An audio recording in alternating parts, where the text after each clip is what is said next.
Hello all. I, CA Nidhi Shah, on behalf of Young and Women Member Excellence Committee of ICAI, welcome you all in Youth Excellence Symposium 18. Youth Excellence Symposium is a Friday series of programs conducted by the committee with a initiative to not only disseminate the technical updation to the members, but also to empower and inspire them to come at the forefront and realize their verbal skills at the public forum. In today's session, we will be dealing with the opportunities in the GST litigation. To introduce our speaker, CA Keval Satra, uh, he is a chartered accountant with strong background in indirect taxation with over 12 years of post qualification experience. His expertise lies in the area of GST, customs, and foreign trade policies.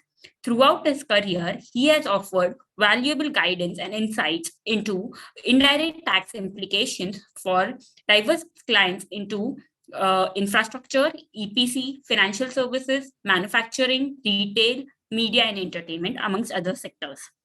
His expertise extends to advising clients on efficient tax structuring and tax optimization strategies. He has handled large assessment matters for renowned multinational companies, including and highlighting meticulous approach and proficient tax domain. Now, I would like him to take forward the session.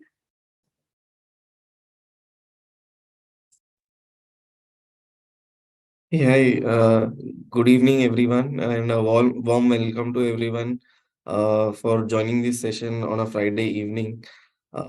Without much ado, I think I would like to dwell onto the topic so that you don't have to litigate with your Friday evening plans and with your friends in terms of why you got delayed.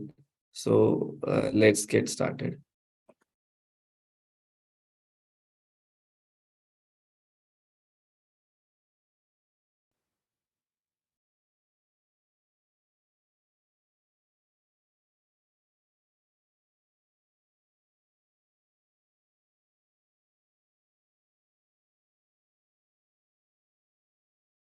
So yeah, uh, before we begin talking about our today's topic relating to the opportunities which are present under GST litigation, let's just spend a few minutes in terms of understanding the evolution of GST and the ecosystem behind GST litigation, and that would form a strong base in terms of what opportunities lie ahead of us. A quick recap in terms of how the GST journey has been over a period of 6 years. So the total number of tax base has increased from about 44 lakh to about 1.4 crore plus of taxpayers. There have been more than 700 notifications and approximately similar count of circulars issued over this period of 6 years, truly resonating with the fact that the law is evolved over a period of time, and still there is more yet to come. The GST Council has already held more than 50 meetings so far, emphasizing on various issues faced by industry and grappling with uh, issues relating to ease of doing business, technological glitches on the GSTN portal, and several other nuances faced by the industry. The introduction of e-way bill has fairly settled over a period of time, and one can see record numbers every month in terms of the e-way bills that are generated intrastate and interstate. More than 11 crore plus of e-way bills are being generated every month. The highest tax bracket, which is 28%, currently has only 37 goods within its net, in comparison to when it was started in 2017, when there were more than 228 categories of goods which were subjected to 28%. So clearly one would see that over a period of time, the council has considered the recommendations of the industry favorably in terms of alignment of the rates, etc. There have been And when we talk about litigation, while litigation is being progressive in terms of GST, however, ever since inception, there have been various issues that have been put forth before the advanced ruling authorities, and a lot of divergent views again over there. However, the astonishing fact remains that more than 2,200 advanced rulings are already issued on various topics of debate under GST. And what we are talking about, or what we are looking at, is just the number which are already issued by the advanced ruling authorities. And parallelly, there are a lot of matters or a lot of rulings which are still pending before them. So the exact count, again, as on date, is much higher than what we see today. As far as the revenue number goes, it's all over the public domain, and month on month, record high revenue collections are being visible when it comes to indirect taxes, prominently GST. The fiscal year 23 witnessed the highest number of revenue collection of 1.49 lakh crore. Again, for the average, these are what we are looking at is average monthly collections from GST. Last month, again, June 2023, the collection has been more than 1.89 lakh crore. And the expectation is that soon we will be crossing average monthly GST collections of 2 lakh crores per month in this fiscal year. Looking at the leakages that have been there in the earlier system, as well as since the introduction of GST, the DGGI and the GST authorities have been quite vigilant in terms of the issues relating to circular trading, fake invoicing, incorrect GST credit availment, etc.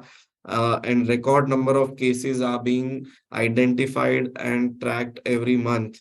The collections thus far from these cases have also been in the likes of 21,000 crore plus on an average every year. So one can see with the technological advancement and use of technology and systems like e-invoicing and e-way bill, the government has really tapped into the GST evasion cases per se. And from the initial days of technological glitches on the GSTN portal to the introduction of e-invoicing, with very soon one will see that e-invoicing will also be rolled out for taxpayers having aggregate annual turnover of 5 crores, to introduction of e-way bills, etc. And the most recent one being introduction of geotagging and biometric verification on a pilot basis in certain jurisdictions. At the time of registration, the government has expanded its net quite far, so as to ensure that the tax base is widened and the industry is compliant and ready to accept GST in normal course.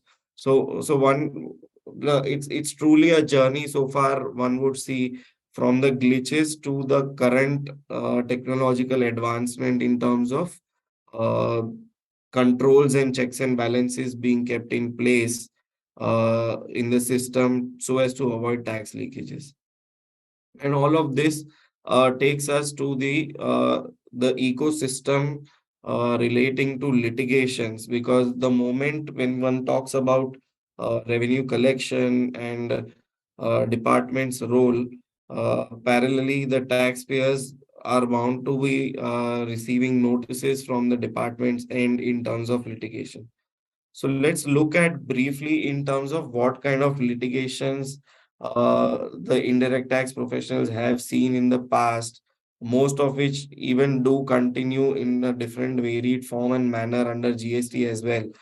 And just to summarize a few, earlier under the pre-GST regime, we had the customs, excise law, the VAT law, service tax, entry tax, while customs issues continue to be the same, and continue to be recurring in nature. As far as one would see the issues relating to fake invoicing, issues relating to reassessments, demands relate under VAT, certain nuances under the service tax regime relating to intermediary services, ocean freight services, liquidated damages, etc. Then issues relating to local body tax. Most of these issues do come across even under GST in a different form and manner, as one can see when it comes to issuance of wrong e-way bills, etc., or when we look at issues relating to fake invoicing under GST. All of these take us back to the legacy litigations that everybody has seen in the past, and very well, the jurisprudence over there, to a great extent, is a guiding force even under GST.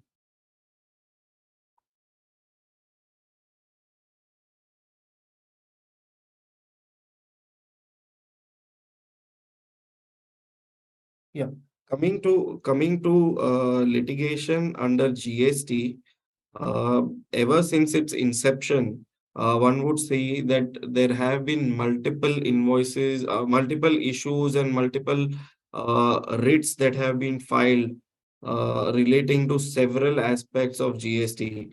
While these were all addressed or all clarified to a great extent by 50th GST Council until the 50th GST Council meeting, however, a lot of these issues in a different form and manner are still remaining unresolved. And as we progress, we will be looking into some of these issues per se relating to GST litigations.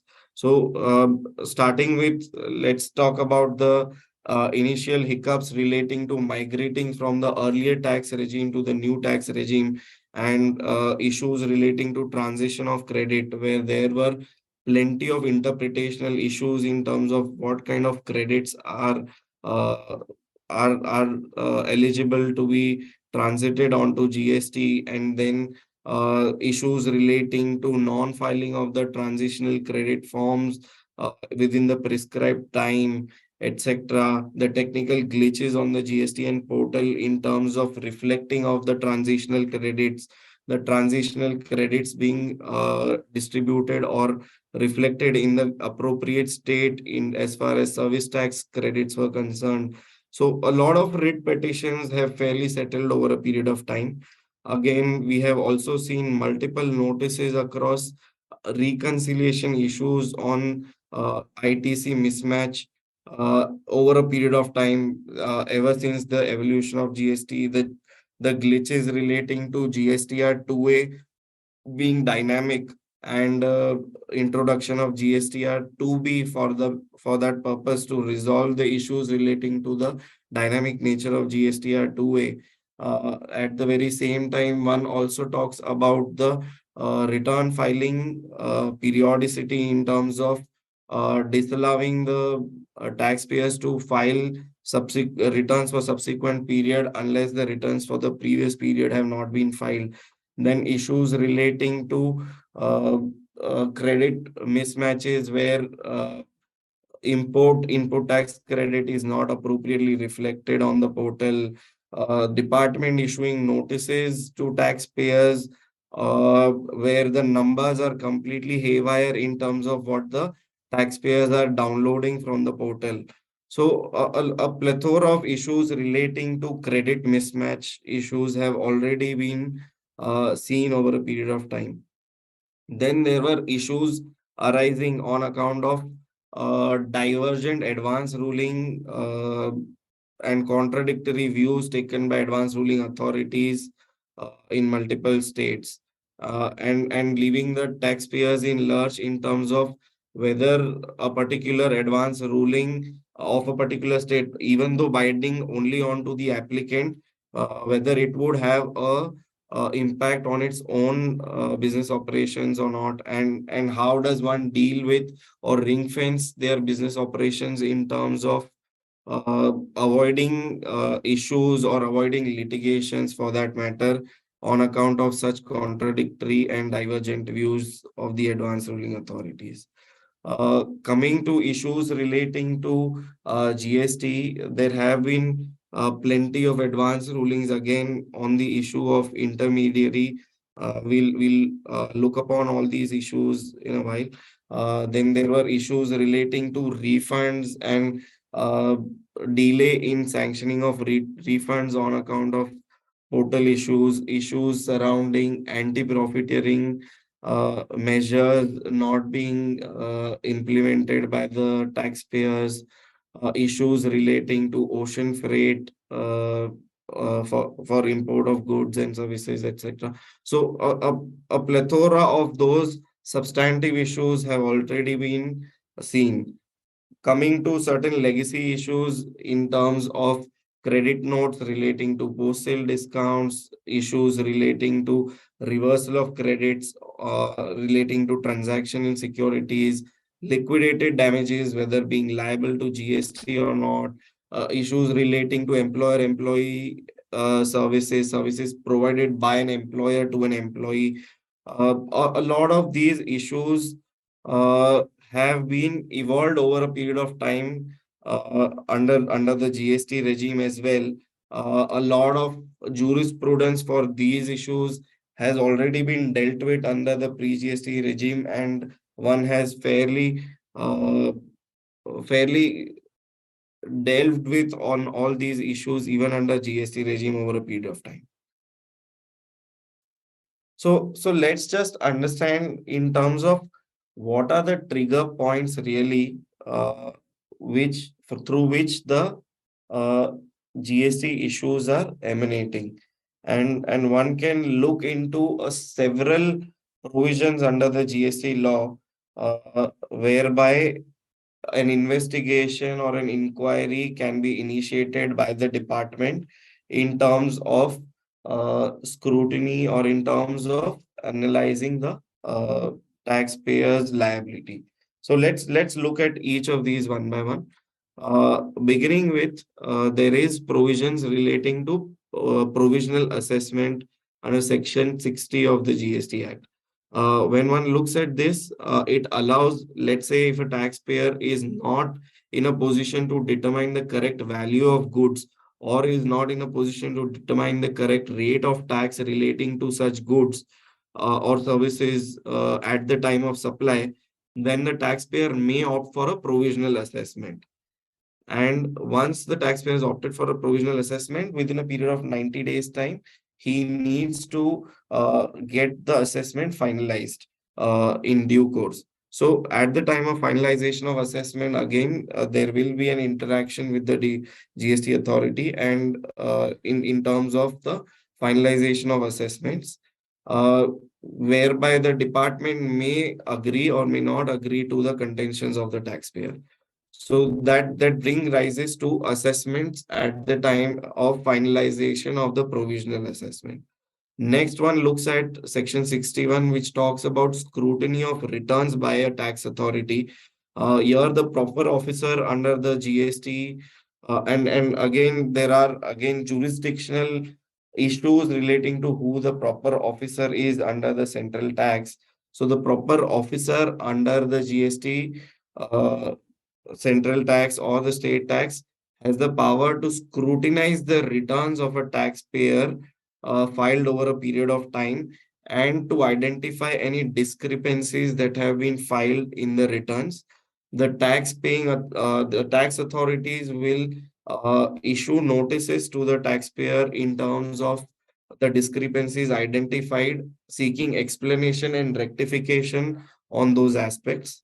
And once that is in place, the taxpayer would be required to make suitable changes, file its submissions before the tax authorities. In case the explanations are not accepted by the tax authorities, this brings us to a dispute or a litigation event as far as the scrutiny of returns are concerned. Then there are litigation emanating from taxpayers who are typically non-filers under GST, although being registered, or the taxpayers are not registered per se under GST, whereas the tax authorities believe that there is a tax liability or tax evasion on account of such unregistered dealers.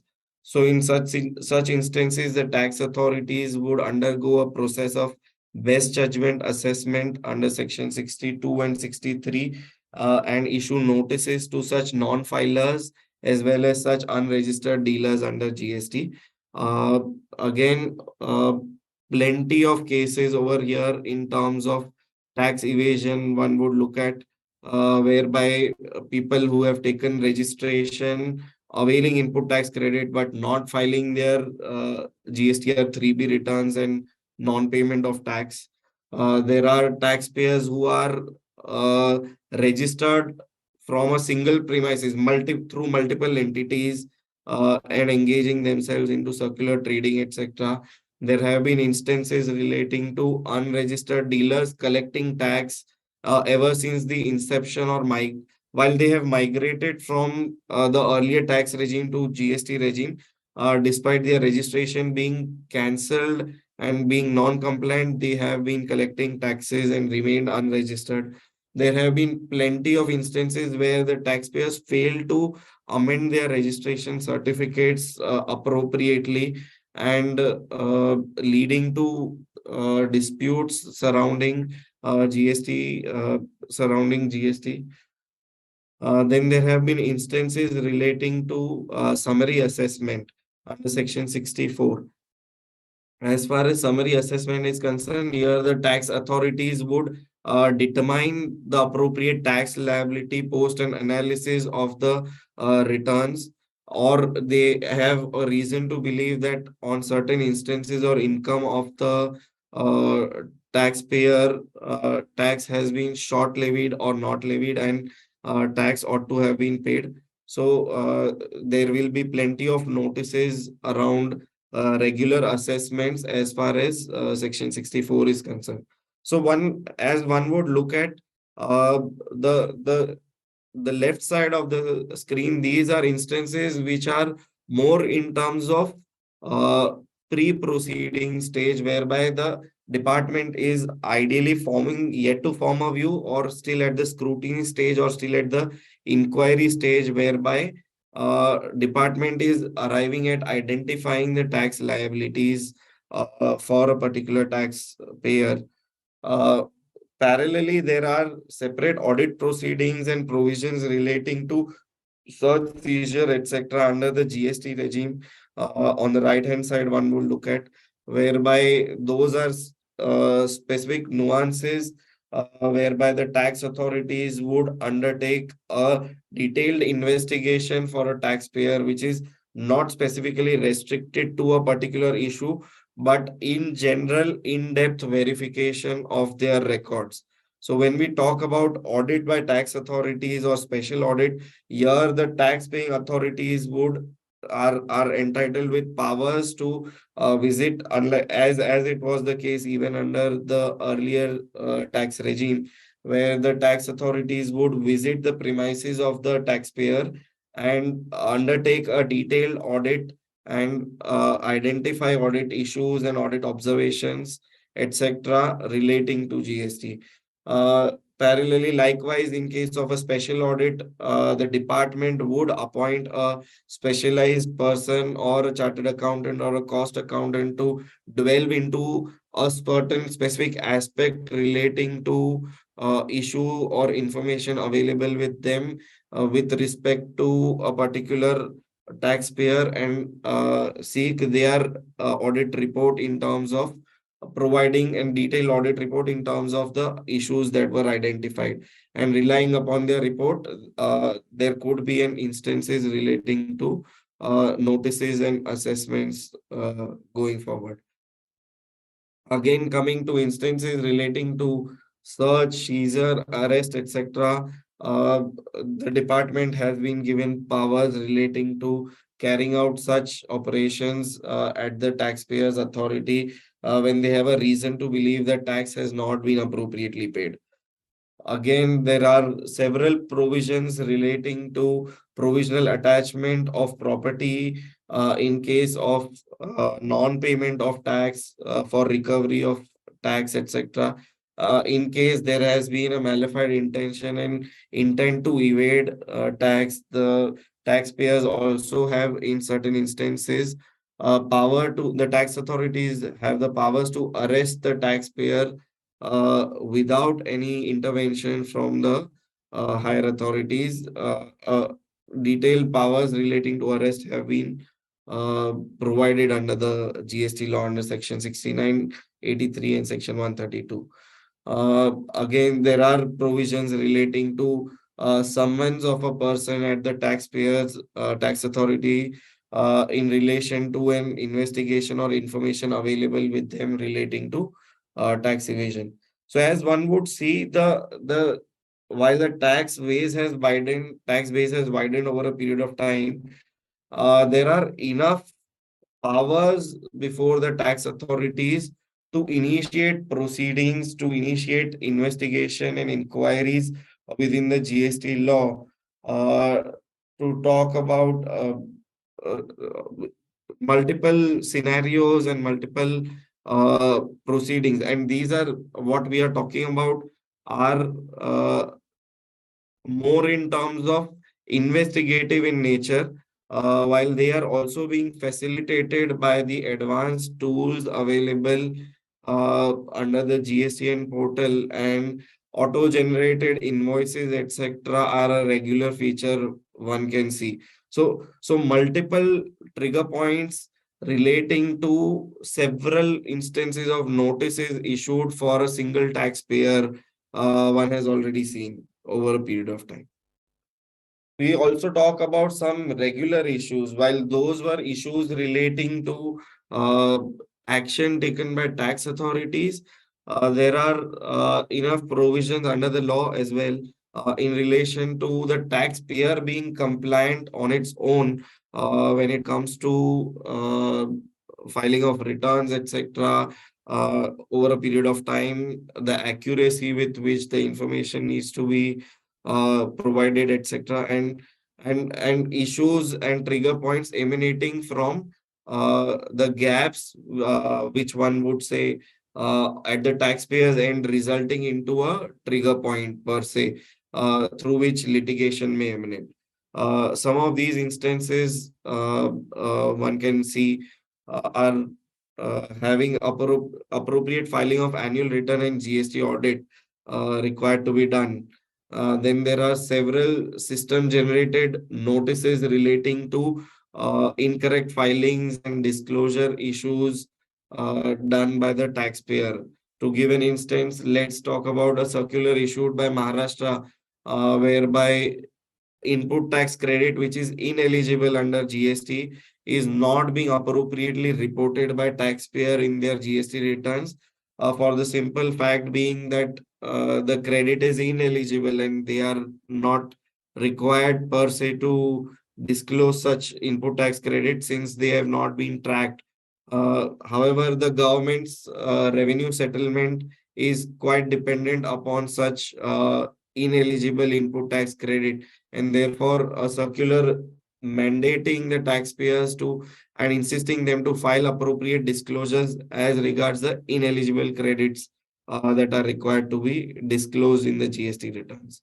Then there have been instances relating to blocking of the credit ledger on account of non-filing of returns. And in many instances, even though the compliance has been completed, the returns are being regularly filed. However, the electronic credit ledger has remained static even beyond the period of 1 year, and has not been unblocked by the tax authorities, so to say. Then there have been instances relating to cancellation of registrations on account of migration of a taxpayer from a particular office place of business, let's say. So if a taxpayer has failed to update his GST registration certificate, there have been visits by the tax authorities at their places of business, and in case of absence at the old place of business, there have been several instances relating to cancellation of registration. And then again, instances relating to revocation of cancellation, which time and again council has to intervene and come up with amnesty schemes or amnesty period relating to revocation, so that the genuine taxpayers are not hassled on account of such instances. Then there are issues relating to duality of taxes between GST and customs. or between GST and other laws. One would in comparison to the accounting treatment done in the books of accounts, etc. To give an example, if a particular nature of income is treated as uh, commission for the purposes of income tax, it cannot be treated as it cannot be treated as interest for the purposes of GST. There has to be a sync between the tax positions taken by taxpayers under the accounting treatment, under the income tax laws, and under the GST regime. So overlapping of tax positions under different domains and duality of taxes. Let's talk about royalty, etc.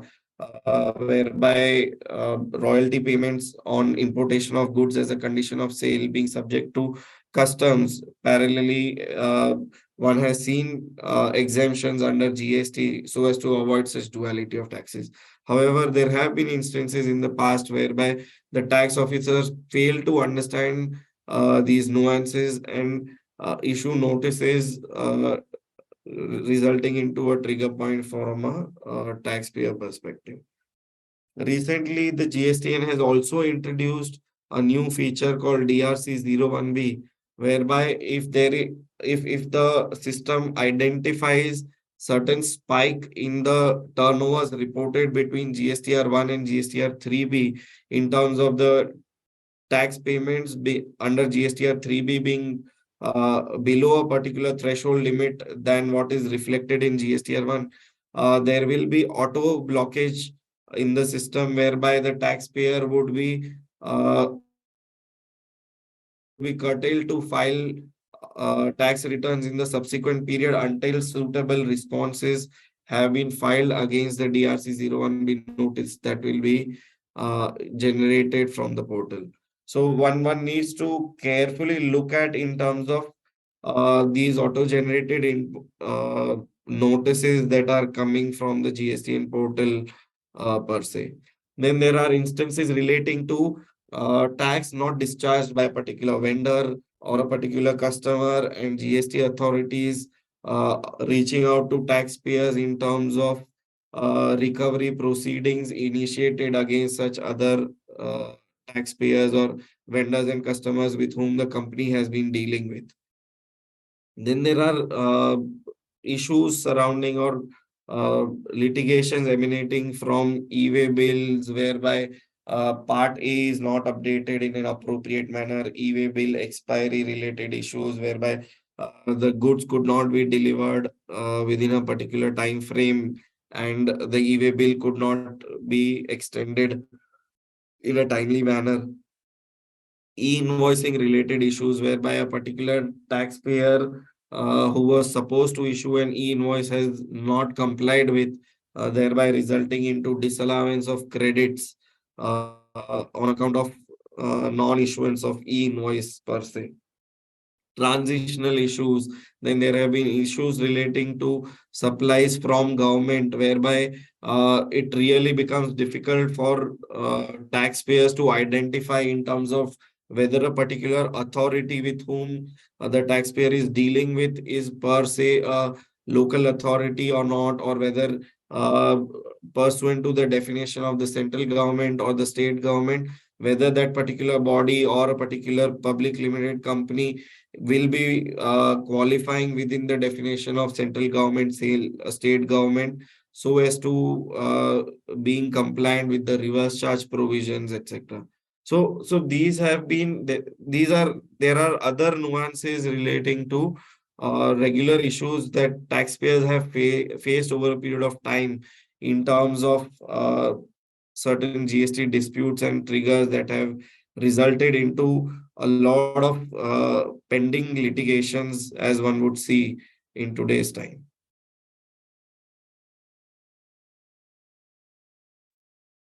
We'll now dwell onto certain substantive issues and issues relating to interpretation of law, which have resulted into a lot of litigations already that are pending before the adjudicating authorities, and some of them have also been transpired into rates over a period of time under GST.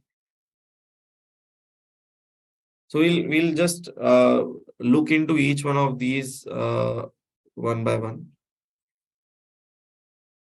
Consider a situation where a parent company, a holding company is situated outside India, in case of a multinational, and who has entered into a direct contractual agreement with a customer in India.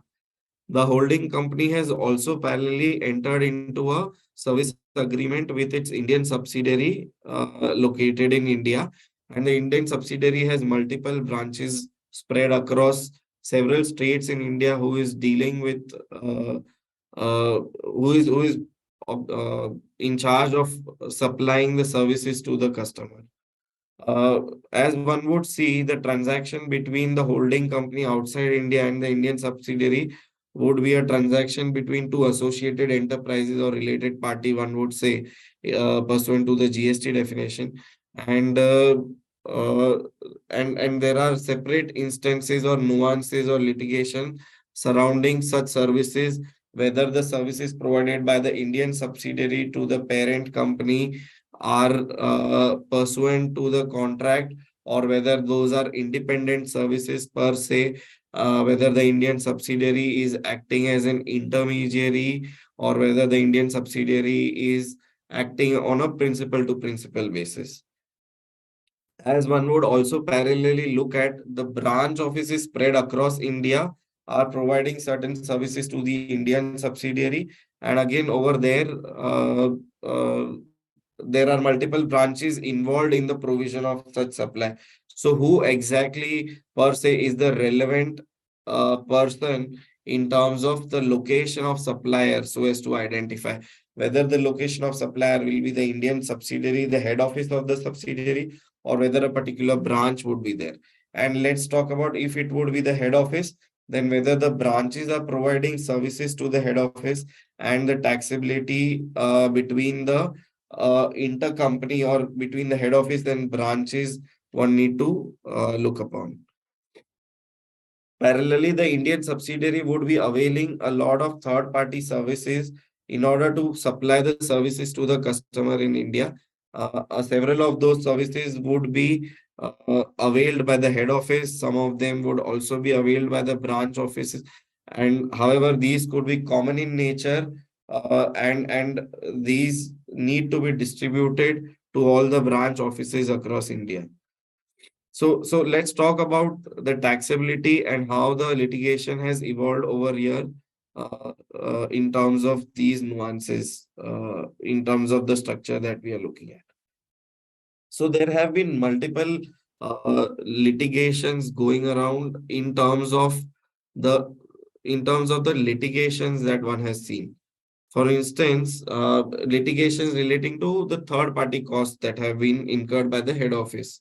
So there have been instances whereby the tax authorities have held that input tax credit distributed through the ISD mechanism by the head office is not validated by the tax authorities, for the simple fact being that the location of supplier, or rather the branch office to whom the tax credits were supplied, was not involved per se in terms of the particular service that was catered to the customer.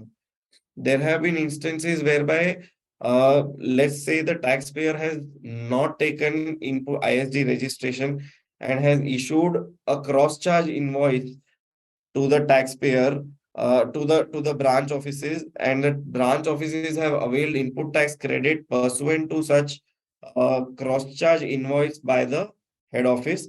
Those tax credit have also been disallowed in certain states, to state that the company ought to have availed, or rather distributed such credit through an ISD mechanism and not through cross charge.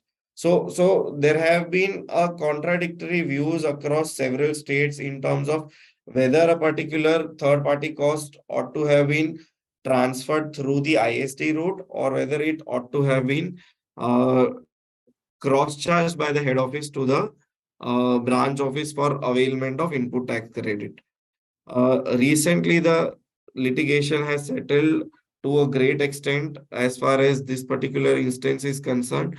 Uh, for the fact being that the council has and the CBIC has also issued a clarification pursuant to the council meeting to state that the input tax credit will be allowed, be it through the ISD mechanism or be it through the cross charge mechanism, as the current provisions of the law do not mandate the ISD mechanism to be mandatory. However, suitable amendments would be made under the law to make the ISD mechanism mandatory. So thereafter, the third party cost need to be routed through the ISD mechanism. There were instances in a similar situation, so to say, that the cross charge by the head office to the branch was without any supply of service by the head office to the branch. And thereby, there have also been instances, funnily, resulting into an arrest under GST on account of head office issuing invoices to the branch office while being compliant, but being treated as issuing fake invoices or invoices without having supplied any services. So these were some other uh, very strange litigation that one has recently seen on the similar issue per se. So as far as the ISD mechanism or cross-charge mechanism is concerned, one needs to very well look at in terms of how do you structure the transaction going forward. So all third-party costs per se uh, may be distributed through the ISD mechanism, while until the amendment of law is done, the third-party cost may also be cross-charged provided the services are the third party services that the head office has availed can be said to be attributable to the branch offices. Only in such instances the cross charge mechanism would work. That's what has been clarified. If the third party instances do not pertain or cannot be attributable to a particular branch office or to a particular state, then such cross charge invoices would not be validated. The another instance would be the ratio or the valuation mechanism for such cross charge invoices. It would be safe to assume that one can cross charge these credits in terms of the turnover ratio prescribed under the ISD mechanism if one has already not availed the ISD registration. Then we have then we so one was relating to the third party cost.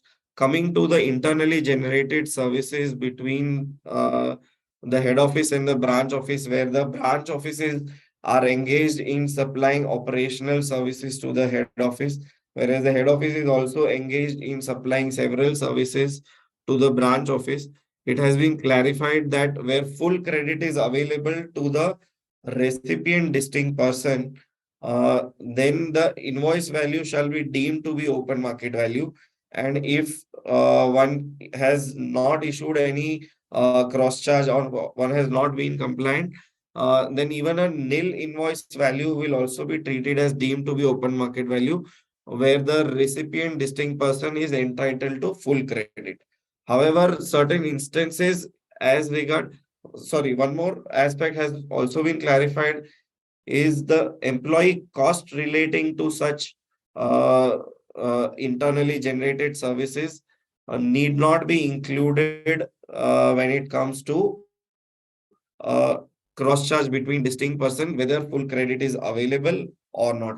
So as far as even if full credit is not available to the recipient distinct person, it has been relaxed and clarified that employee cost need not be included in such cost charge.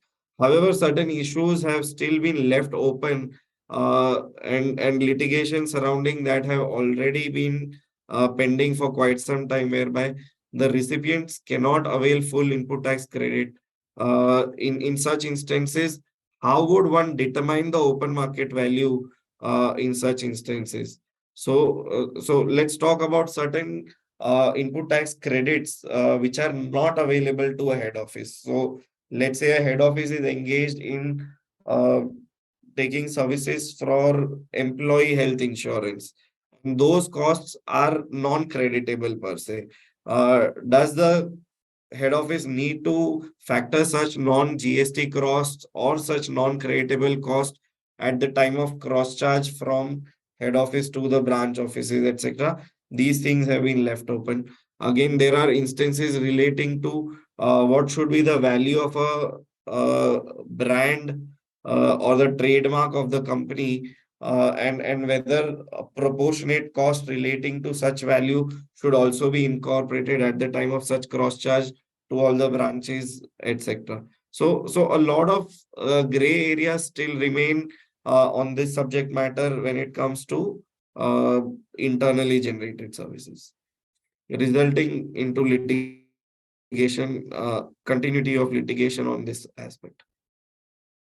Uh, Coming to the services between the head office or the holding company outside India and the Indian subsidiary in India, again, there have been instances relating to uh, valuation whereby there may not always be a consideration between the parent company outside India and the Indian subsidiary when it comes to use of brand logo, etc., or when it comes to providing corporate guarantee, etc.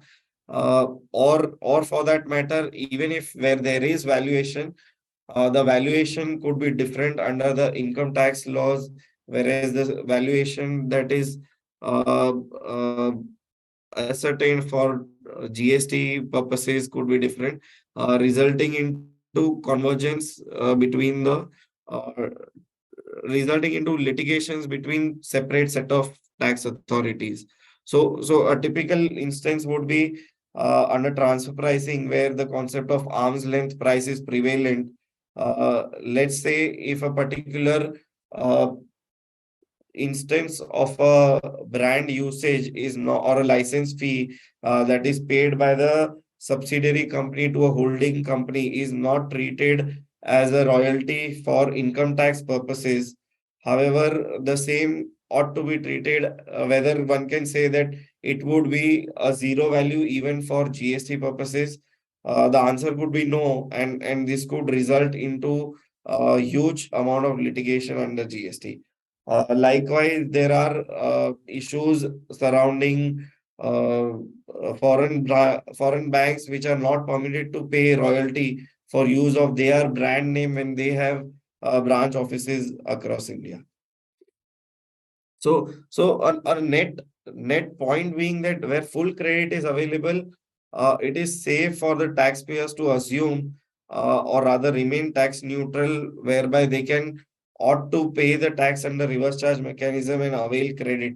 However, while it may sound too simple in terms of GST position, however, it may have certain impact under transfer pricing, etc. So one needs to have a right balance in terms of the strategy that one needs to identify when it comes to valuation for such internally generated services. Coming to services whereby the agreement for services between the holding company outside India and the Indian subsidiary, whether the contract is for providing intermediary services or for a principal to principal basis. Again, there have been multiple issues surrounding interpretation of law in terms of what exactly is intermediary services.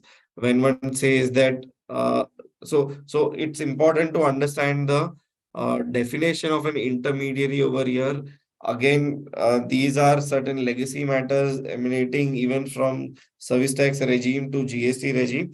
Uh, one would one would see that the definition of intermediary has been very widely defined to say that a person who arranges or facilitates a provision of service. So it's a very wide definition to say that whoever is engaged in arrangement or facilitation of a provision of a service would be deemed to be an intermediary service provider. Now, a common agreement, there would be multiple roles and responsibilities assigned by a parent to its subsidiary company in India. And it needs to be looked into with a minute eye to understand in terms of what are those services that the Indian subsidiary is engaged in actually providing to the parent outside India. Many a times it has been seen that the agreements are wide enough between the parent and the subsidiary company to cover, to encompass a plethora of services under a single contract. However, in essence or in actual, the Indian subsidiary may not even be providing those services to the head office. However, when it comes to tax authorities, it becomes a huge dispute at a subsequent stage to identify and prove that certain services are actually not being provided by the Indian subsidiary to the parent company outside India or vice versa. Again, in terms of intermediary services, there may be multiple consideration emanating from a single contract between the parent company and the subsidiary company. And one needs to be mindful of the fact that despite there being separate valuations and separate consideration identified for various services, the department may look at the whole contract as a holistic contract and treat the same as a composite supply or a mixed supply, and charge tax on the entire consideration that is part of that agreement, and not uh, dissect or vivisect the agreement per se. Already there have been several negative ARs on this topic. Recently, however, one has also seen favorable rulings in the case of Ernst and Young, etc., whereby the department has fairly whereby the courts have fairly ruled in favor of the tax authorities in terms of how the intermediary services need to be interpreted. However, again, subsequent to that, there has been a judgment from the Bombay High Court in the case of Dharmendra Jani, whereby the whole issue of the constitutional validity of the intermediary service per se, in terms of what exactly is the location of service provider, and whether the location of service provider can be the same as the place of service pursuant to the IGST Act, has resulted into a new line of litigation on this aspect. Then there have been notices in terms of who exactly, uh, where exactly is the location of supplier per se really. So let's talk about a contract whereby a head office is in India, a branch office is located outside India, the end customer is also located outside India. The services are being provided by branch offices in India to the customer located outside India, and the invoicing is done by the branch which is located outside India. So whether there have been notices per se to say that when the supply has emanated from a particular state in India, which has been actively engaged as a fixed place of business in India, uh, how can the invoicing have happened through a contractual arrangement with a branch located outside India? And there have been instances in such instances of notices issued at the local level at the branch offices, where in terms of what kind of services are being provided, and whether those branches have either done a cross charge to the head office, or and if not, then those local branches ought to have issued ought to have paid tax on the services that have been provided by them to the customers outside India. Likewise, in terms of location of supplier of goods, whereby let's talk about a bill to ship to model, whereby the supplier has directly supplied goods in a particular state, uh, and has sent his invoice to a state. So let's say if the supplier has billed to a customer located in Maharashtra but supplied the goods directly to a customer in Gujarat, the issue per se being that in terms of who exactly has been the location of supplier when it comes to the contract between the person who has done the bill to ship to arrangement. So let's say a company which is located in Maharashtra has entered into a contractual arrangement for leasing of goods with another company having head office of another company which is also located in Maharashtra. So the contractual agreement for leasing is between two head offices, both within the same state. The invoices pattern is centralized between the two states, whereby whereby CGST and SGST has been levied in terms of the two head offices, whereby the company A issues invoices levying CGST, SGST on the customer which is located uh, in the same state, the head office of the customer.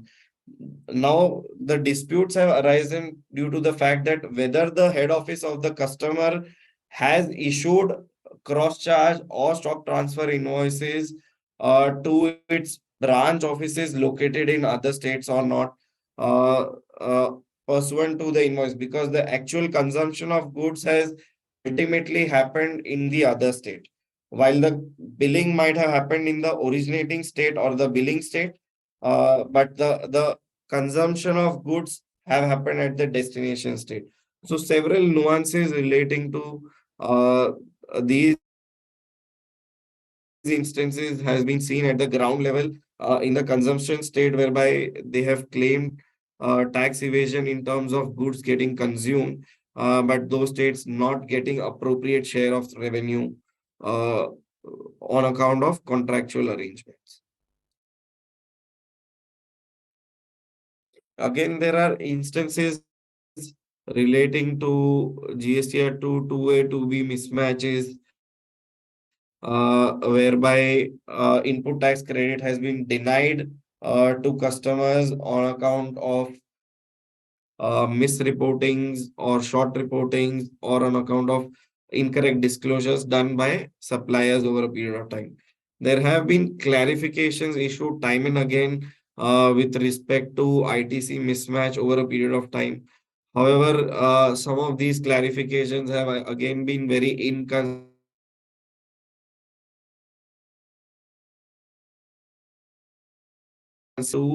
on the said subject matter. One of the instances being a recent clarification issued, whereby the department has stated that that input tax credit will be allowed on account of mismatch issues if the customer obtains a CA certificate or a confirmation letter from the vendor that appropriate tax has been paid by the vendor, uh, subject to threshold limits, but only to the extent that it was covered under Rule 36(4). Now, one would talk about Section 16, whereby Section 16 per se, until the introduction of section subclause 2AA, there was no instance under the substantive provision per se or a condition for availment of credit as far as supplier being filing his tax return. The only condition under Section 16(2) was that the supplier has paid the appropriate tax. And there was no specific condition per se in terms of supplier having filed the tax return within the prescribed time in order to avail input tax credit. Now, again, there have been clarifications to say that only to the extent of input tax credit covered under Rule 36(4), which is to the extent supplier has reported the tax in a timely manner, the input tax credit will be allowed. So this is going beyond the jurisdiction or beyond the substantive provisions of the section per se, and the clarifications issued are too narrow in terms of the approach that the department is being taken time and again. Then again, there have been instances relating to common credits and reversal of input tax credit on account of transaction in securities. Now, under Schedule 3 of CGST Act, it has been clearly specified that transaction in security will not be neither a supply of goods nor a supply of services. Now, the question of transaction of securities falling within the definition of exempt supply per se really does not arise under the substantive provision. Uh, However, the Rule 42 and Rule 43 per se have uh, vivisected this and resulted into deeming valuation mechanism has been prescribed, so to say that 1% of the turnover of the transaction of securities will be deemed to be the value of exempt supply, whereby per se the activity itself cannot fall within the definition of supply. So the question of reversal of common credit per se ought not to have arisen. And there have one needs to see in terms of how litigation surrounding this will emanate over a period of time. But however, already several of notices have started being issued on this particular aspect in terms of taxpayers not having reverse common input tax credit only for the aspect of transaction in securities. Again, the 1% valuation mechanism that has been prescribed is quite arbitrary and does not encompass in each and every aspects. For instance, one will talk about a scenario relating to options trading, whereby the volume of the actual turnover per se could be quite huge, thereby resulting into a disproportionate ratio for reversal of credit in comparison to the actual business of a small taxpayer. So unlike an income tax regime whereby the turnover in case of an option trading has been specified in certain instances for determining the threshold per se, to say that the premiums collected or the premiums exchanged would be turnover. However, when one would look at from a GST perspective, there are no clarifications per se to say that whereby the 1% of an option trading turnover uh, may be quite disproportionate for a small taxpayer in comparison to the overall business undertaken by the such taxpayer. Then there are instances relating to payment of interest on account of reversal of input tax credit, where payment is not made to the supplier within a period of 180 days. So in such instances, a reversal of input tax credit per se is not required, or it's erroneous for the fact that the input tax credit availment per se has not been erroneous, and the law itself allows the taxpayer to avail the credit for a period of 180 days. However, in the absence of any machinery provision under Section 53, uh, there ought not to have been interest that can be levied onto the taxpayer. However, the department has been issuing notices to recover interest right from the instance from the date of availment of input tax credit itself. So a lot of these issues uh, and several such nuances relating to input tax credit and issues surrounding validity of such input tax credit claims, not to mention the block credits and the issues relating to instances surrounding the definition of motor vehicle, instances relating to the test of immovability of a works contract, etc., whereby input tax credit has been denied genuinely to a lot of taxpayers. Coming to the issues relating to composite supply versus mixed supply, there have again been contradictory advance rulings, contradictory judgments, so to say, in terms of whether a particular supply will be treated as a naturally bundle or not naturally bundle.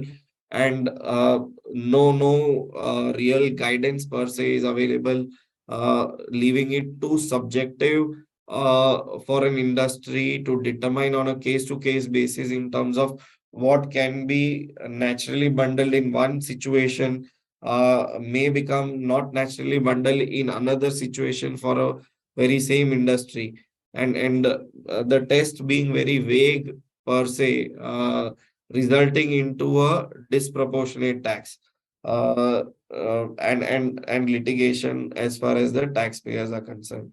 So one of the instances one would talk about is student hostel services, etc., whereby lodging, boarding, food, and various other services are provided by hostels to the students, and there could be instances relating to multiple consideration for each of those services being recovered by the hostel service providers from such students. Again, plethora of advanced rulings and triple ARs have issued on this subject matter. So to say that the supplies are composite in some aspects, whereas those are mixed supplies in another aspects. Same is the situation in case of an hotel service industry, whereby a composite booking for an accommodation, food, and conference room, whether it will be treated as a composite supply or whether each of those are independent supplies or whether all of these are not naturally bundled and can be regarded as mixed supply. While the reason being that the tax rates for an accommodation could be higher in comparison to the tax rates for the food and conference facility availed by the taxpayers. So again, a huge amount of litigation in terms of determining whether a particular contract and the multiple supplies emanating from the contract are composite in nature or whether they are not naturally bundled and deemed to be regarded as mixed supply. The GST authorities have also been empowered with the power to to arrest taxpayers in certain instances. A few of such instances are where supply is done without issuing any invoice with the intent to evade tax. So these are instances relating to parallel economy whereby goods are supplied without issuance of invoices with the intent to evade tax. In such instances, the department has been entrusted with the power to arrest, leading into litigation surrounding this. Then issuance of invoice without underlying supply per se, whereby circular trading, whereby there is no physical movement of goods taking place, no supply of services between two person. However, invoices are issued with the intent to pass on credits for wrongful availment and utilization of credits or refund of taxes being claimed on account of such circular trading, etc. Wherever the tax evasion has been over the above the threshold limit of 2 crore, the department is interested with the power to arrest. The third instance being availment of input tax credit on the basis of an invoice without on the basis of an invoice without any invoice or a bill being actually issued. And lastly, where taxes are being collected by the taxpayer, but tax is not being deposited with the government within a period of 3 months' time, then in such instances, the power to avail, power to arrest is interested. The GST commissioner has the power to arrest even without waiting for a final determination of tax liability, just if he has certain information or a reason to believe that tax has been evaded, the he can exercise his power to arrest. So there will be litigations around it, and multiple such notices have been in place relating to arrest provisions being triggered under the GST regime. Then there are multiple issues emanating from accounting practices, direct tax provisions in terms of how GST positions are being shaped up over a period of time uh, on account of tax positions or past historic tax positions under the earlier tax regime. Just to give an example, let's talk about instance of a media sector whereby a company which is engaged in media planning and media management as well as uh, supply of uh, media services by way of booking of time, etc., and space. Uh, under the earlier regime, if the company has taken a position to say that they were acting as an intermediary for a particular or on a commission basis, it becomes quite difficult for them to take a different tax position uh, pursuant to the same contract with the same customer when it comes to GST regime. So one needs to look at in terms of what per se what the agreement has been in terms of what the contract has been in terms of supply under the GST regime, and whether a position taken under GST regime may have an impact for the historical period, or a position taken under the historical period may have an impact under the GST regime.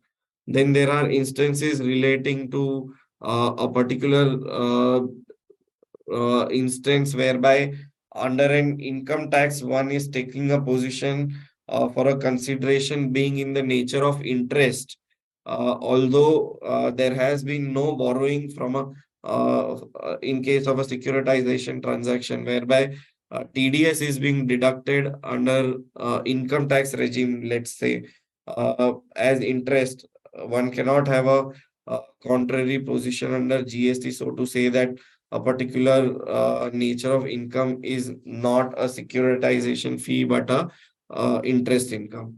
Then there are instances relating to valuation we discussed under transfer pricing, whereby the concept of open market value under GST regime vis-a-vis the arm's length price under transfer pricing and customs, would we need to be strike a balance between the two so as to avoid notices relating to undervaluation under GST or over declaration of income under income tax.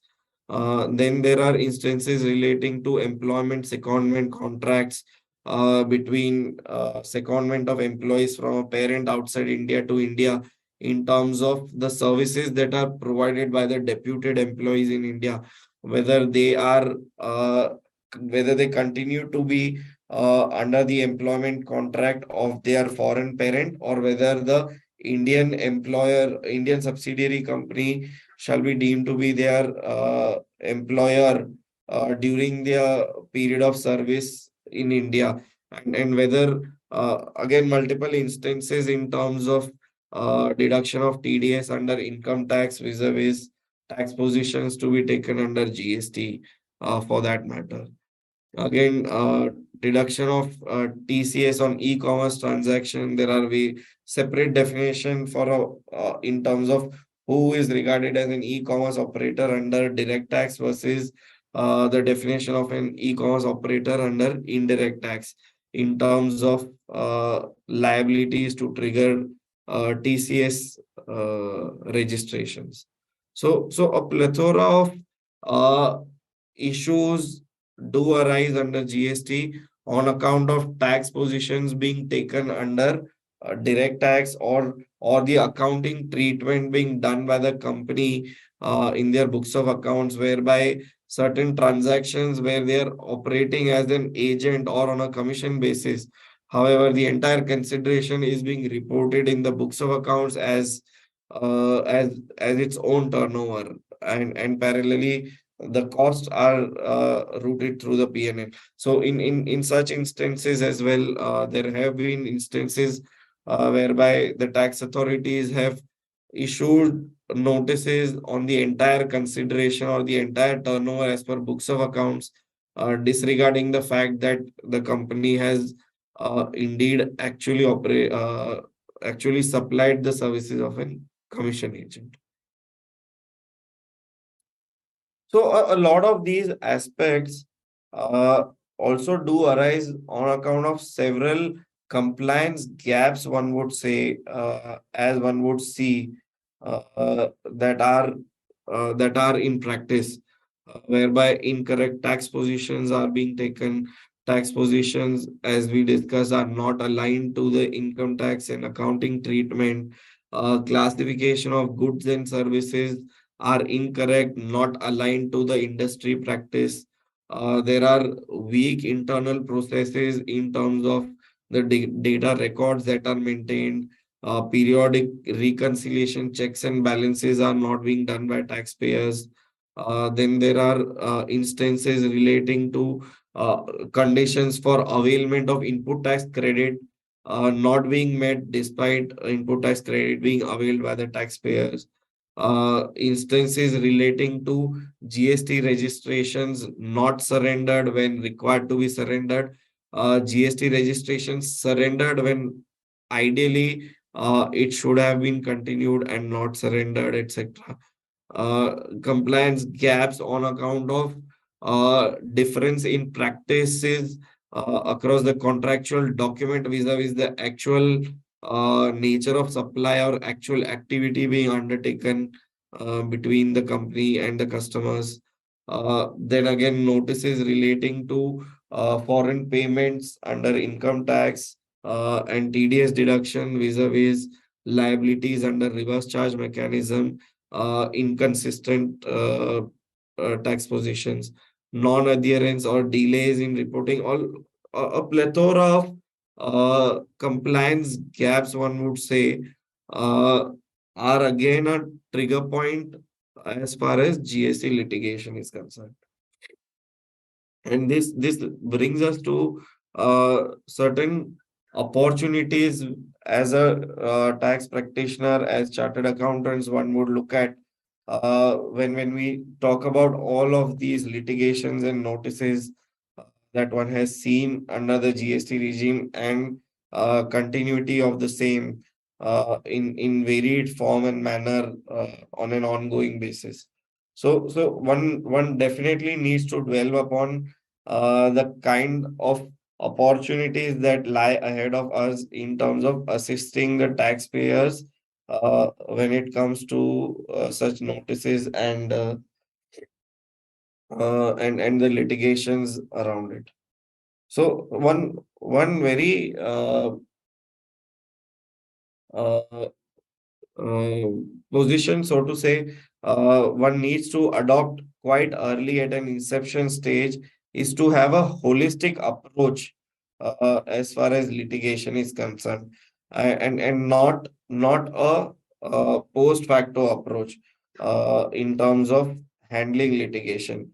When we talk about holistic approach, one needs to have an in-depth analysis of entire fact and issues that are involved uh, but in relation to a particular subject matter even before a particular trigger point has arisen.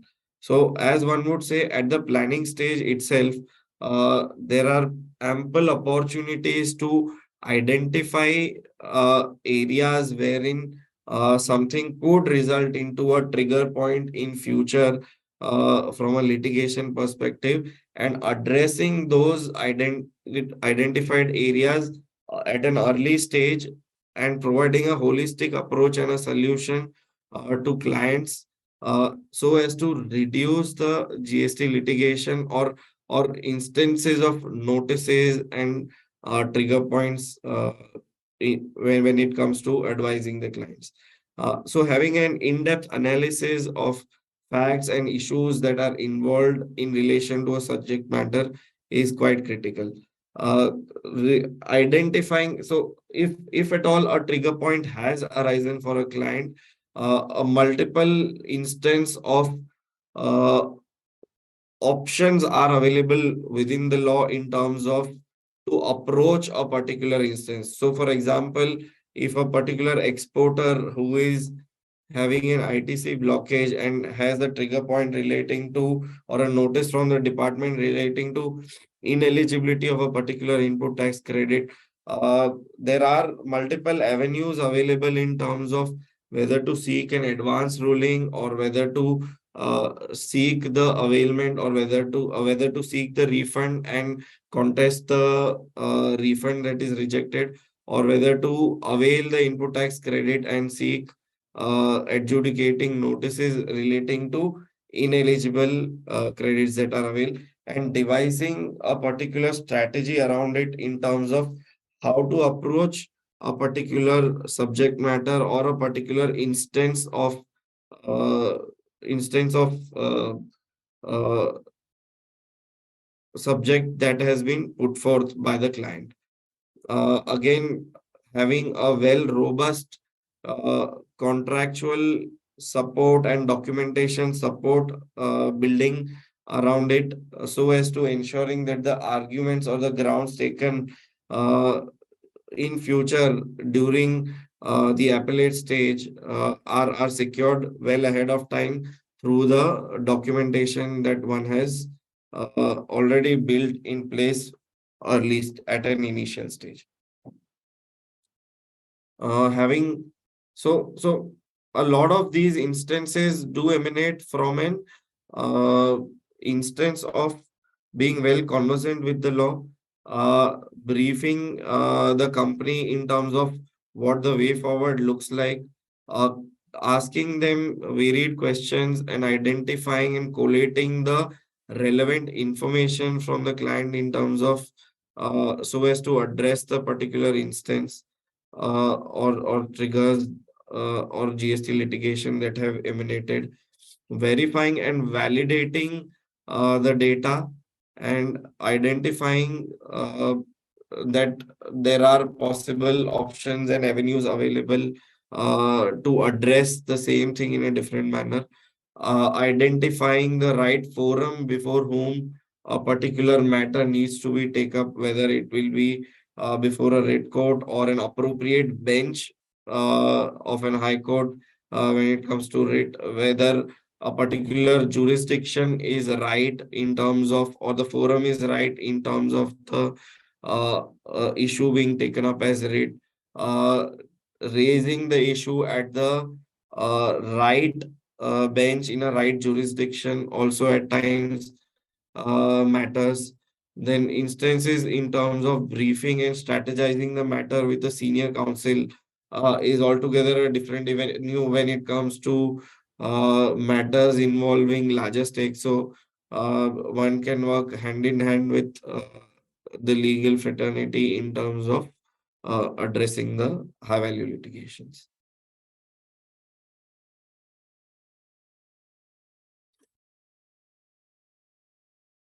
So let's understand the dispute resolution hierarchy under GST.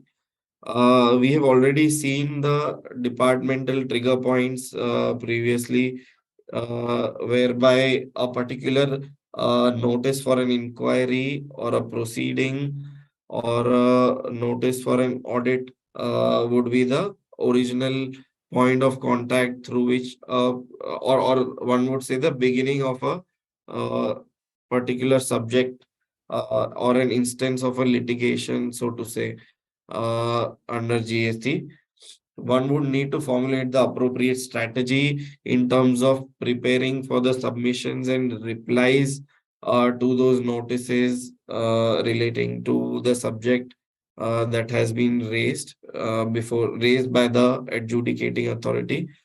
Uh, Again, the GST law has permitted a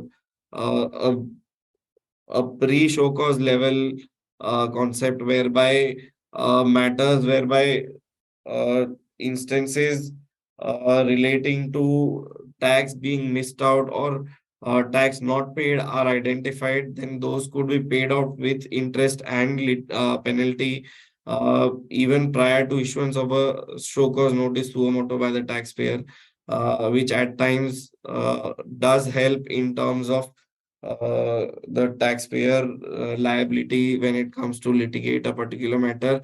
Otherwise, in case of an appeal stage, once the adjudication is completed, the notice would lie before the first appellate authority, being the Commissioner Appeals, or the first appellate authority for review and for further adjudication.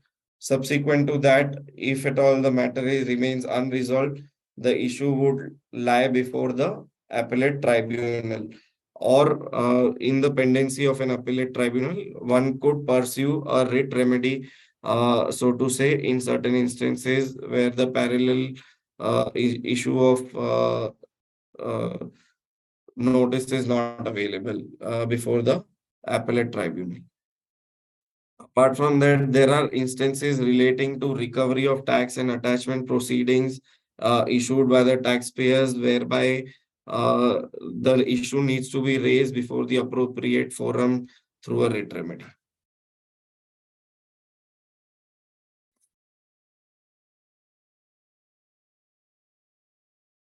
So let's look at the hierarchy in greater detail when it comes to the issues that can be appealed before a particular forum. So, issue of a authority, an order of an adjudicating authority can be appealed before the first appellate authority, which shall consist of a commissioner appeal or a joint commissioner appeal.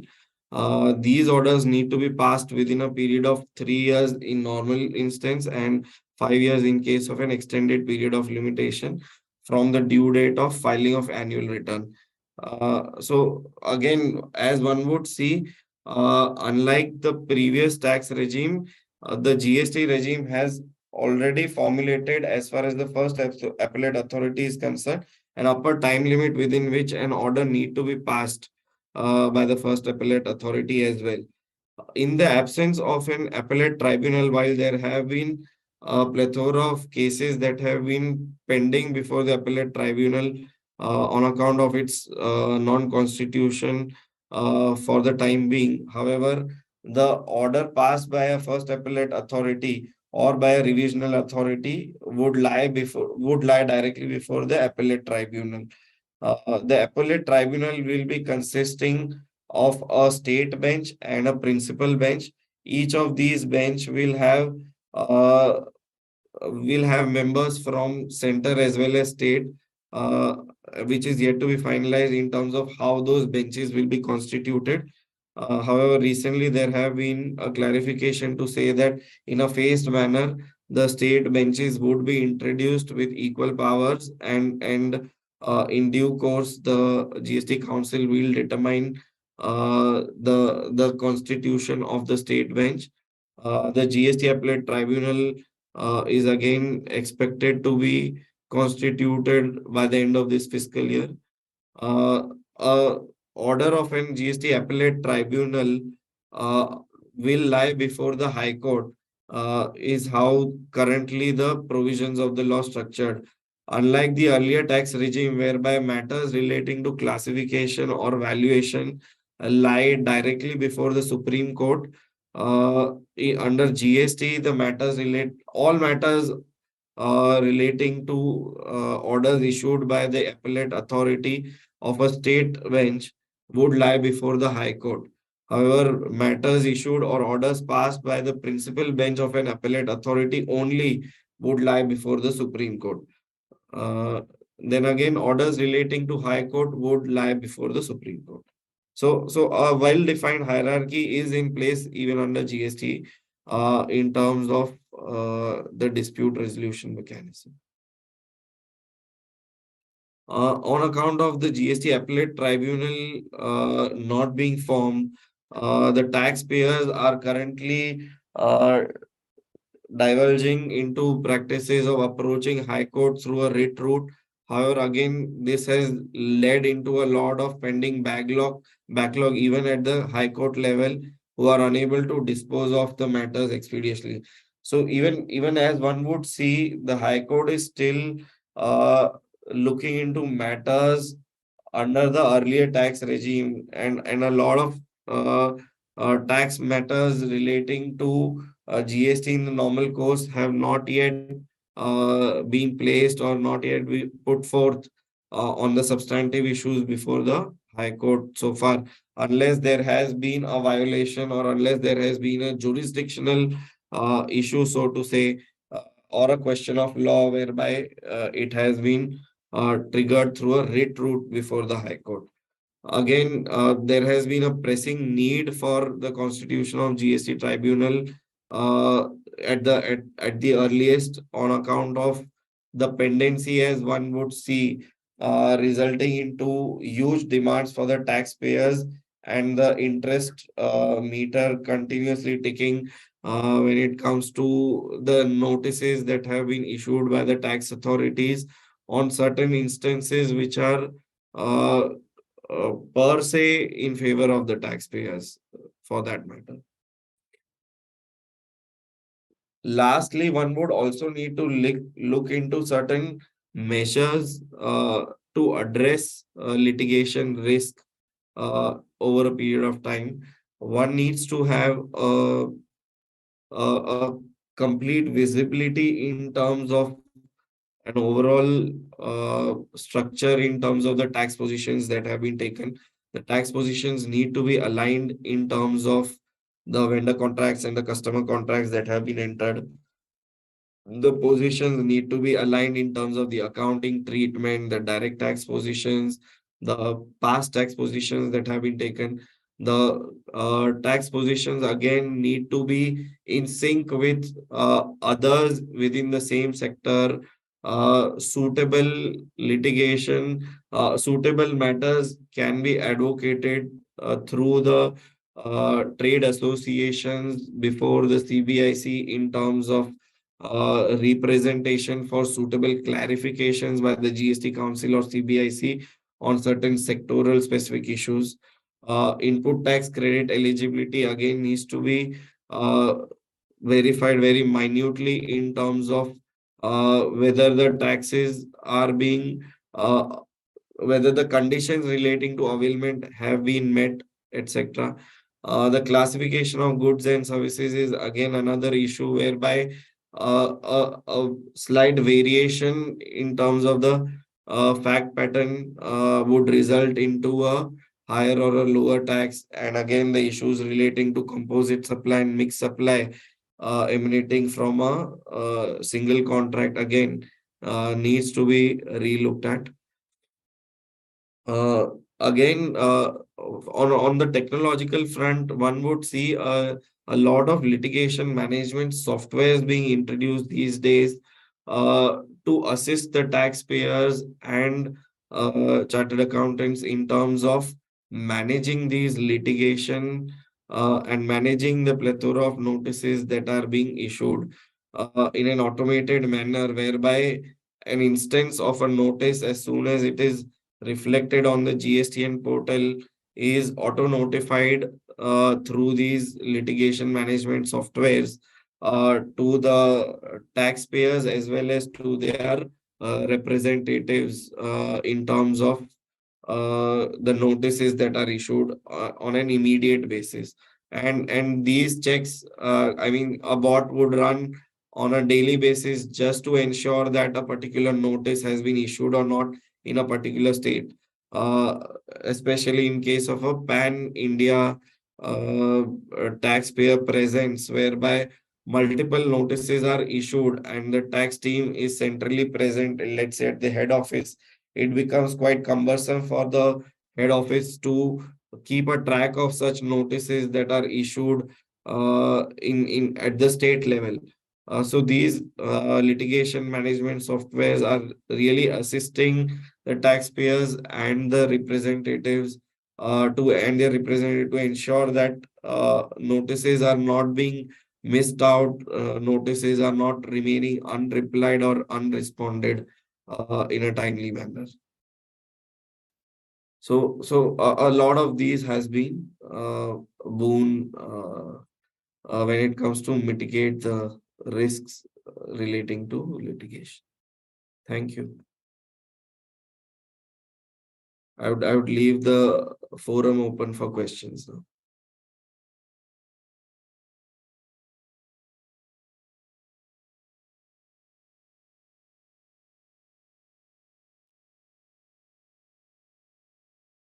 Hello everyone, and thank you for joining us today. Keval's session has been pretty insightful.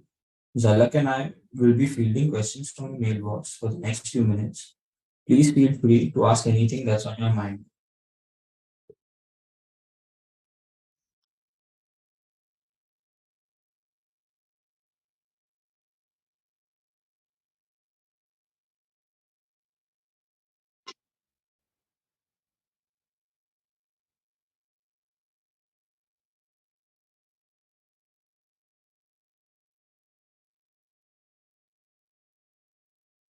Urmil, you will start. Yeah, I think we have one question from Reenu Sharma from Delhi, and they ask on which government payment we have to charge RCM and pay. Could you kind of put some like Sorry, examples or sorry, could you something? repeat the question, please? Which? Government payments we have to charge RCM and pay. Like, could you give examples or something? Apart from issue under the reverse charge mechanism, the government supplies, except for renting of immobile property and one instance, in all other instances, the supplies to government are liable under reverse charge. Uh, in a lot of those instances.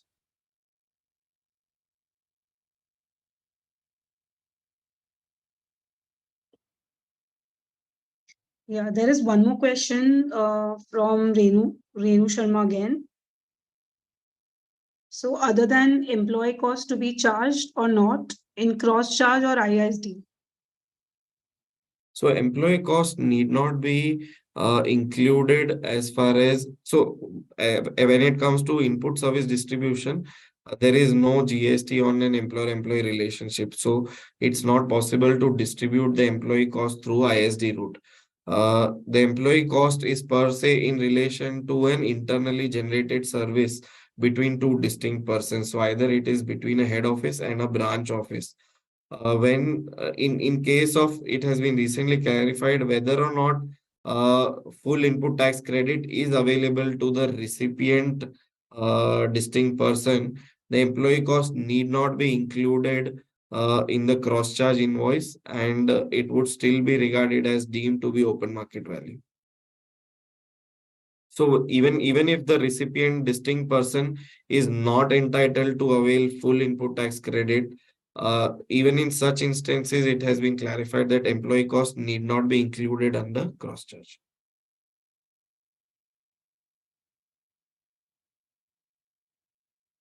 Okay. I have one more question. So, when is the GST-80 likely to be formed, and what will be the likely constitution? So recently there have been talks relating to formation of GST in the last council meeting as well. They've said that from August 2023, the government will start notifying or identifying the formation of the benches at the principal bench as well as the state bench. However, one can look at the GST appellate tribunal being completely operational by the end of this fiscal year. So one can say by March 2024 or probably early in the next fiscal year, by when the bench would start precisely hearing at the matters that will be placed before them. So as soon as the bench is constituted for a particular jurisdiction, for a past litigation or past order by the first appellate authority or a revisional authority, as soon as the bench is constituted or formed, the taxpayers will have a period of 3 months time for filing an appeal before the appellate tribunal.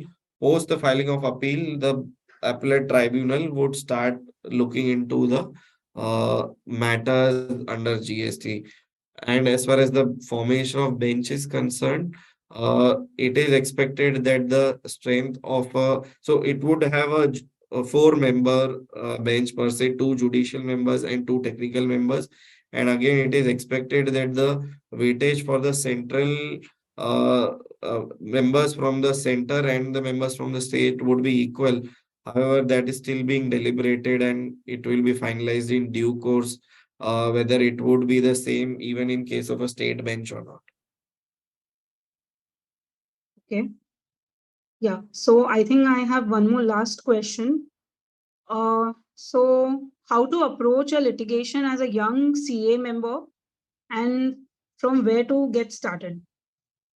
This is quite interesting. So, as far as a young member is concerned who is recently venturing into the area of litigation, be it direct tax or indirect tax, one needs to understand and be hands-on with the entire subject matter per se.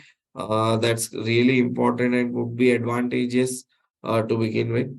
As far as litigation are concerned, these days one can attend a lot of online court matters that are listed on the High Court's website, on Supreme Court's website, and get a feel of in terms of how the arguments are being placed before the appropriate forum when it comes to representing your clients.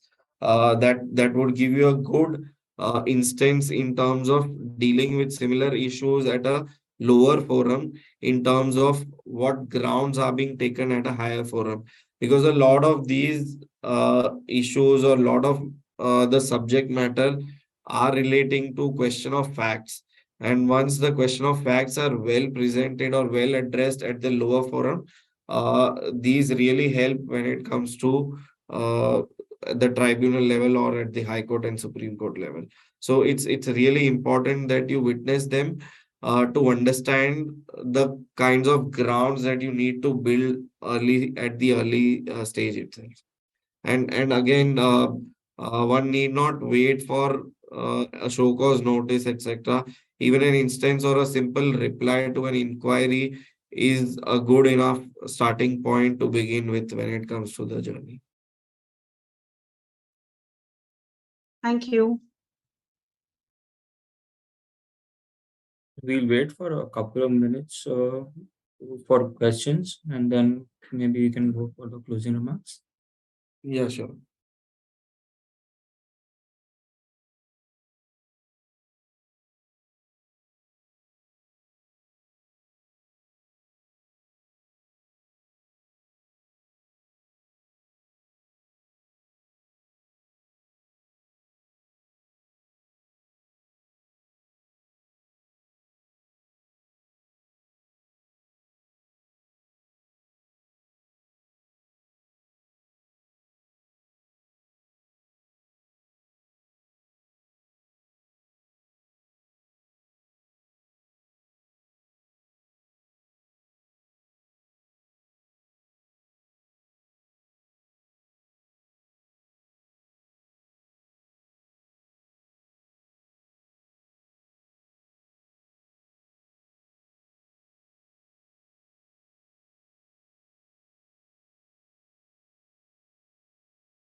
Renu has a question, has another question.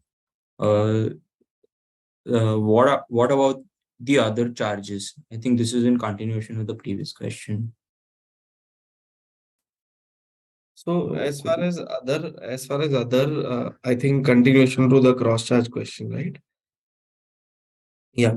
So as far as other question, other charges are concerned, now the third party costs can be distributed once the law is going to be amended. The third party cost will be distributed through the ISD mechanism. As far as the internally generated costs are concerned, it has been clarified that when the full credit is available to a distinct person, any value that you ascribe will be deemed to be an open market value, and you can do a cross charge basis that value. As far as where full credit is not available to a particular distinct person is concerned, in such instances, the clarification has been silent in terms of what exactly will be the open market value, and how does one arrive at.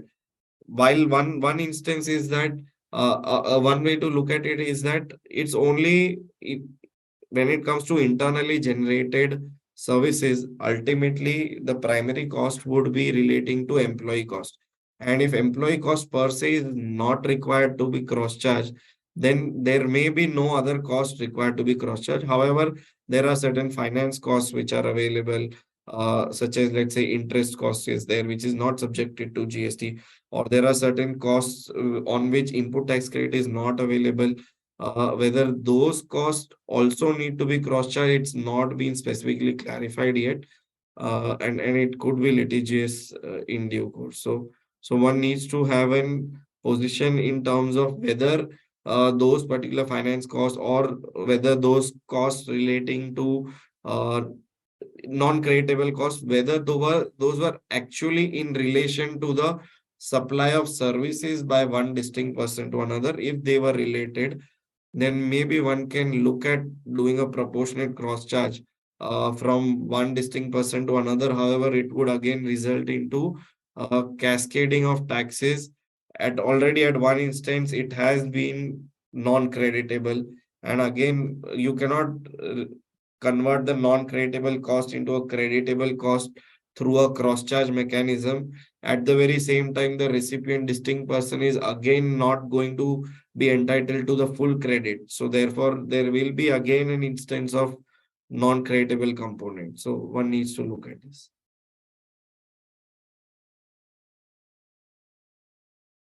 I think we can ask Akash for his closing remarks now.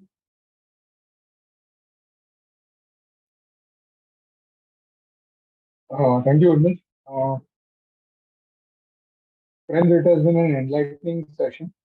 We have gone through a journey right from the structure to nuances of risk mitigation and litigation of GST. Keval has taken us through a wonderful journey.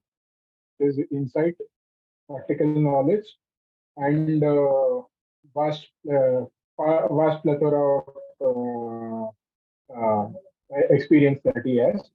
So, on behalf of the Women and Young Members Excellence Committee of ICI, I would like to thank Keval Satra for giving his valuable time and sharing his experiences and views on the topic of litigation in GST. And we hope the members would have benefited. We would also like to thank the participants for tuning in, and Urmil, Zalak, and the entire team as well for organization of this. Thank you very much. Yeah, I would like to We thank. can I would also like to thank ICA and young women and young members committee to giving me this opportunity to express my views. Thank you so much. thank you. Thank you.